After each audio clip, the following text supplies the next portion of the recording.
চৌনাগড়ায় গাছে ঝুলন্ত দেহ উদ্ধার, তদন্তে পুলিশ। করণদিঘি থানার চৌনাগড়া এলাকায় সোমবার সকালে এক ব্যক্তির গলায় ফাঁস দেওয়া ঝুলন্ত মৃতদেহ উদ্ধারের ঘটনায় চাঞ্চল্য ছড়ায়।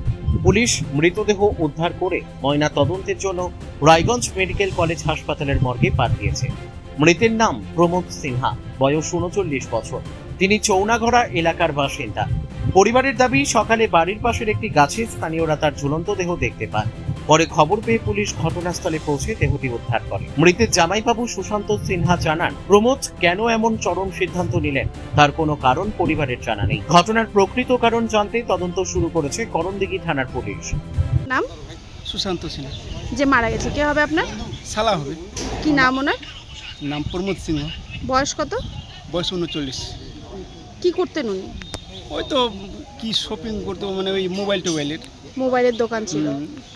তো বাড়ি কোথায়? বাড়ির ঠিকানাটা? বাড়ি Chounagara. Post office? Post office Domna. Damohana, Karandighi থানা থানা পড়ছে। থানা। আচ্ছা, কি হয়েছিল ঘটনা?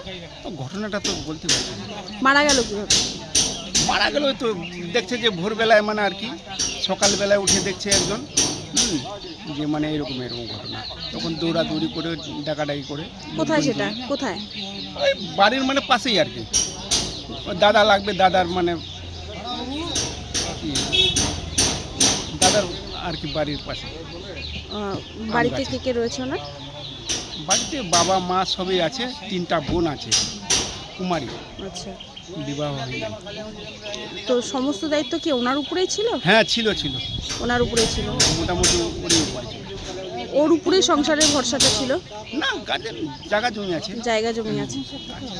তো কি কারণে আত্মহত্যা করলো কিছু বুঝতে পারছেন? আত্মহত্যা ওটা বলতে পারবো না। কারণ আমার বাড়ি তো অন্য জায়গায় না। কখন জান? রায়গঞ্জ থেকে বিথিকা পালের রিপোর্ট, পুলিশ নিউজ।